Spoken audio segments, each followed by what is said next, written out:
Hello and welcome to some revision with Mr. Richard, your physics teacher. Today what I'm going to be doing is giving you a quick 5-minute brief revision on topic 4, 5 and 6 ready for your exams. So if we start with topic 4, bear with me, I'm just going to go back to the correct PowerPoint. So topic 4 starts with infrasound, then we get to ultrasound, seismic waves, earthquakes, seismometers.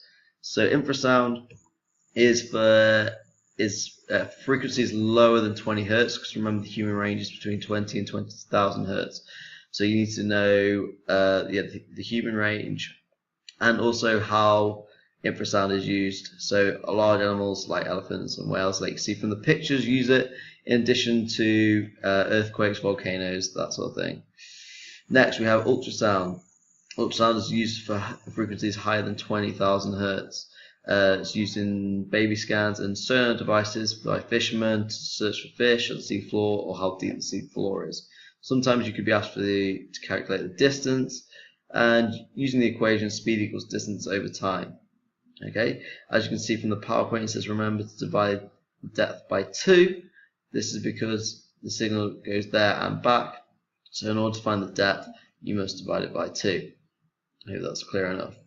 And here's a PowerPoint slide on ultrasound scans, where the ultrasound receiver and emitter sends out a signal, and then the ultrasound waves reflect back at different times to produce an image on the computer screen. Okay, so next part of topic 4 is looking at plates and convection currents. So convection currents are created by the hot outer core, and the hot liquid pushes up, and when it cools down it drops back down again. This causes the plates on the Earth's surface to move, and when the plates rub against each other it can create earthquakes, so like so.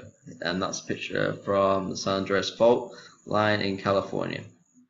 Okay, moving on quickly, we then have primary waves and secondary waves. You need to know the difference between the two. So primary waves are faster moving, they travel through solids and liquids, okay, and these are longitudinal waves. Next we have secondary waves, S waves, slower than P waves. They travel through only solids, but these are transverse waves. Okay, so how do you detect an earthquake? Well, first of all you need to know the time difference between the P and the S waves. Then from the data you get from your seismograph, which basically measures the vibrations, we can basically work out the location. What you need to do though is have 3 seismographs so you can triangulate the position. Hopefully you remember when I showed you this on the board. Any questions, please ask. And finally, the last part is when we're looking at seismic waves, how we humans can use them in terms of sending out seismic waves and having them reflect or refract off different surfaces due to changes in density. Okay, like I said, I'm flying through this. Any questions afterwards, please ask me. Now, topic 5, we have renewable resources, non-renewable resources, generating electricity, transmitting electricity, paying for electricity, and reducing energy use. So first part, renewable resources, you just need to know the basics of each one and advantages and disadvantages. Same with non-renewable. Okay, also you've got nuclear on there.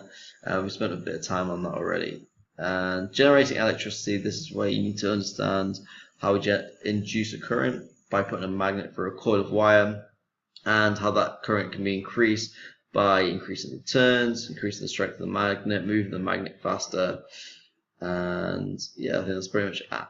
Then the only other thing you need to know is that it produces an alternating current, and this is very important when we look at transformers. Okay, direct current just means the current flows in one direction, alternating means the current goes backwards and forwards. Which then moves on to our transformers. And the reason we use transformers is to increase the voltage. Okay, we increase the voltage, this therefore decreases the current.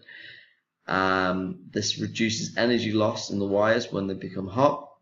But obviously at the other end we need to decrease the current, decrease the voltage and increase the current so that it's safer for humans to use. Okay, moving on, this is the equation that you need in order to work out for the transformers, based on the primary voltage and the secondary voltage and the primary turns and the secondary turns.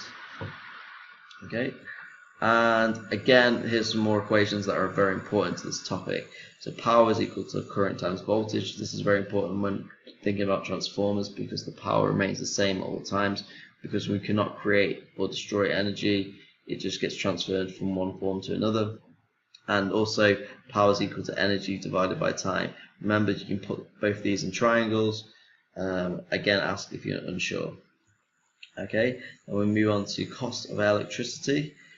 So we spent a lesson on this, calculating. You have to first be able to change between seconds, minutes, until we get hours. So we can do kilowatt hours, and then the power, we need to change our watts to kilowatts.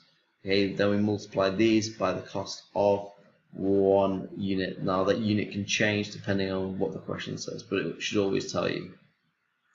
And the last part of topic 5 is energy use. So where can you save energy in the household? You've got solar panels, cavity wall insulation, loft insulation, draft roofing, double glazing, and obviously each of these costs a certain amount, and that cost can be repaid over a certain number of years.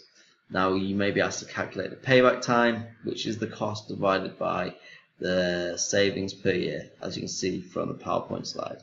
Okay, what I'm going to do is I'm going to break this up. I'm going to go do another quick YouTube video for you on topic 6.